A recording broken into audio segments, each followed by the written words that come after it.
तो चलिए फिर से स्वागत है स्मार्ट क्लास के यूट्यूब चैनल पर। देखिए आज का जो टॉपिक है ये बात करने वाले हैं हम लोग भारत और इजराइल के संबंध के बारे में। देखिए भारत और इजराइल का जो संबंध है ये बहुत ही ऐतिहासिक है और बहुत ही ज़्यादा बोल सकते हैं विवादास्पद भी है, क्योंकि शुरुआत में जो इसकी कुछ ऐसे डेवलपमेंट्स मिलते हैं जिससे यह पता चलता है कि 1948 और 1947 के मध्य आप बोल सकते हैं कि इन दोनों का आज़ादी लगभग समान समय में हुआ। आप ऐसा भी बोल सकते हैं कि जहां भारत 1947 में आज़ाद हुआ वहीं 1948 में इजराइल जो था वो फ़िलिस्तीन से अलग हुआ, क्योंकि यह पहले फ़िलिस्तीन या फ़लस्तीन दोनों नाम आप इसको बोल सकते हैं, तो यह उसका एक अंग था। लेकिन बाद में इसमें बंटवारा होकर के या देश विभाजन होकर के इजराइल जो है एक अलग राष्ट्र बना और इस कारण से इजराइल और भारत के बीच की दूरी जो थी वो ज़्यादा देखी जा रही थी। देखिए इजराइल जो है चारों ओर से मिडिल ईस्ट कंट्रियों से घिरा हुआ है और मिडिल ईस्ट कंट्रियाँ जितने भी हैं ये सभी बोल सकते हैं मुस्लिम राष्ट्र देश हैं, जैसे कि सीरिया हो गया, आप सऊदी अरब ले लीजिए, उसके बाद लेबनान ले लीजिए, फिर उसके बाद बहुत ऐसे देश हैं जो अधिकतर मुस्लिम कंट्री से बिलोंग करते हैं। और इसी कारण इजराइल जो है लगातार अपने अन्य पड़ोसी देशों के साथ युद्ध का सामना उसको करना पड़ता है। अभी तक 3 बार ऐसे युद्ध हो चुके हैं जहां इजराइल और मिडिल ईस्ट के साथ बहुत ज़्यादा घातक युद्ध हुआ है, जो बहुत ही ज़्यादा बोल सकते हैं कि टफ रहा है। इजराइल इसका बहुत अच्छे से सामना करता है और लगातार यह अपने राष्ट्रीय सुरक्षा की नीतियों में बदलाव करता रहता है। देखिए 1950 और 1991 के बीच में इजराइल और भारत का बीच का जो संबंध था वो पूरी तरह निरस्त था, उतना ज़्यादा एक्टिवेट नहीं था। भारत तो पहले यहाँ तक मानता था कि इजराइल नाम का कोई देश है ही नहीं। देखिए भारत जो है 1950 से पहले इजराइल को कोई देश का दर्जा दिया ही नहीं था और इसी कारण भारत और इजराइल के बीच का जो संबंध था वो उतना महत्वपूर्ण नहीं रखता था। 1950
पता ही होगा कि भारत और सोवियत संघ के बीच का जो रिश्ता है वो काफ़ी घनिष्ठ है। भारत आज भी सोवियत संघ के साथ जो भी टूट चुका है, फिर भी उस समय के ज़माने से ही सोवियत संघ के साथ बहुत अच्छी मित्रता और घनिष्ठ मित्रता के रूप में पूरे विश्व में प्रख्यात था।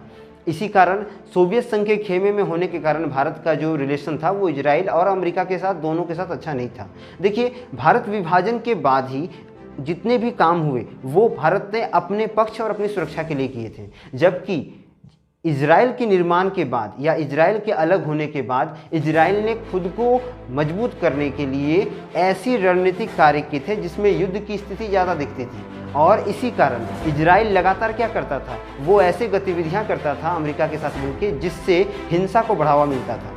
भारत और इजराइल के बीच के संबंध में इतने कुछ होने के बावजूद भी, इतनी दूरियां होने के बावजूद भी इजराइल जो है वो लगातार भारत की मदद करता रहा है। आपको पता होगा इजराइल और भारत के बीच में बहुत सारी ऐसी साझेदारियां हुई हैं जहां पर अन्य देशों ने भारत का साथ छोड़ दिया था। उदाहरण के लिए 1962 में जब चीन के साथ भारत का युद्ध हुआ, साथ ही साथ 1965, 1971 और 1999 के कारगिल युद्ध में भी इजराइल ने भारत का खुलकर समर्थन किया था। क्योंकि जहां 1962 में कोई भी देश भारत के साथ आके चीन के विरुद्ध नहीं जाना चाहता था, वहाँ सिर्फ इजराइल एक ऐसा देश था जहाँ पर उसने भारत के साथ कंधे से कंधा मिलाया और उसे हर तरह का आवश्यकता की पूर्ति की, जिससे क्या कर सके, इजराइल और भारत मिलकर के चीन का सामना कर सके और भारत इस युद्ध को अच्छी तरह से जीत सके।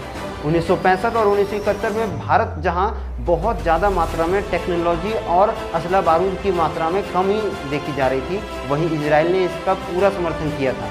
1999 में जब अमेरिका ने भारत को GPRS देने से मना कर दिया, तो इजराइल एक ऐसा देश था जिसने पूरे विश्व में पहला एक ऐसा देश बना जिसने पूरे विश्व में खुले रूप से भारत की मदद की और उसे टेक्नोलॉजी और जितने भी उपकरण थे वो मुहैया करवाए। 1999 क्या, 1965 क्या और 1971 क्या, इन तीनों युद्धों में जब भारत के सामने कोई भी मित्र राष्ट्र इसकी सहायता के लिए खड़ा नहीं हुआ था, यहाँ तक कि रूस भी नहीं हुआ था, तो इजराइल ने खुले दिल से भारत का स्वागत किया था और अपने जितने भी टैंक थे, जितने भी तरह के उपकरण थे जिसका यूज वो सैटेलाइट या फिर बोल सकते हैं ज़मीनी युद्ध में कर सकते थे, उसमें पूरी तरह से इजराइल ने भारत और आतंकवाद जैसे मुद्दों पर कई तरह के हस्ताक्षर किए, कई तरह के मीटिंग्स हुए जिसमें राजनीतिक संबंध को और ज़्यादा मजबूत किया गया। देखिए, बेंजामिन नेतन्याहू जो थे वो भारत का नेतृत्व और इजराइल का नेतृत्व बहुत अच्छा से करते थे, क्योंकि मोदी जी और उनके बीच का जो संबंध था वो बहुत ही अच्छा था। दोनों एक दूसरे को दोस्त की तरह मानते थे। इसीलिए बेंजामिन नेतन्याहू ने 6 दिन की इस यात्रा में भारत के साथ हर वो कदम से कदम मिलाकर आगे बढ़ने का निश्चय लिया जहां पर इजराइल और भारत के बीच का संबंध बहुत मजबूत हो सकता था। दोनों देश शुरुआत से ही आतंकवाद के खिलाफ थे और इस विचारधारा ने इन दोनों को बहुत मिलाया। आज अमेरिका, रूस के बाद तीसरा इजराइल एक ऐसा देश है जो भारत के साथ अच्छे व्यापार करता है। सुरक्षा नीति, सुरक्षा उपकरण का ज़्यादा व्यापार करने का तीसरा बड़ा देश है इजराइल।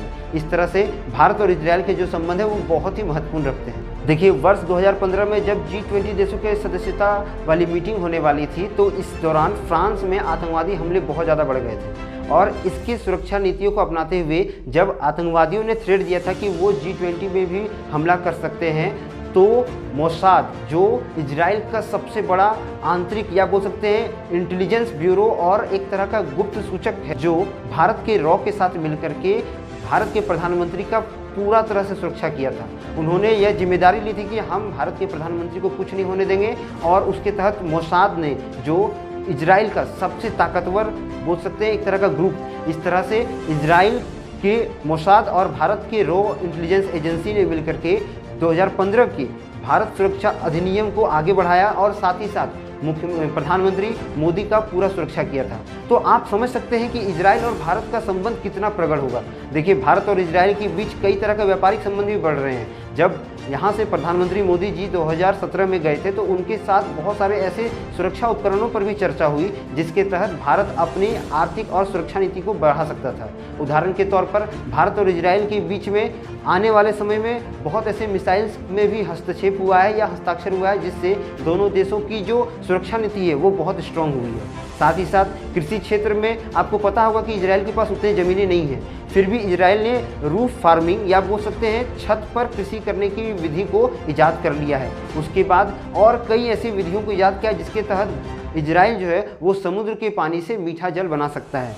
इसको भारत के साथ उसने साझा किया और अपने कई तरह के आविष्कारों को भारत के साथ साझा करके भारत की सहायता करने का प्रयास किया है। उसी के तहत भारत भी इजराइल का हर तरह से मदद करता है। देखिए, वर्तमान में इजराइल और फिलिस्तीन का जो हमला हुआ था, इसमें भारत ने फिलिस्तीन का साथ दिया था। एक वैचारिक रूप से यह बोल सकते हैं जो एक सही होता उसका कदम उठाया। भारत ये जानता है कि इजराइल उसका दोस्त है, किंतु जब यह युद्ध शुरू हुआ तो भारत ये भी जानता था कि यह युद्ध फिलिस्तीन का इजराइल के साथ नहीं था, यह युद्ध था इजराइल और हमास के बीच का, क्योंकि हमास एक आतंकवादी संगठन है और भारत इसके पक्ष में था कि अगर आप हमास को डिस्ट्रॉय कर रहे हैं तो हम आपके साथ हैं।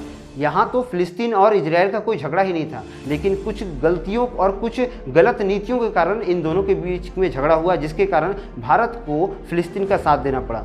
तो आशा करते हैं कि आज का जो इजराइल और भारत का संबंध होगा आपको बहुत अच्छे से समझ में आ गया होगा। मिलेंगे हम लोग अगले वीडियो में, तब तक के लिए चैनल को लाइक करें, शेयर करें और सब्सक्राइब करें। वंदे मातरम, भारत माता की जय।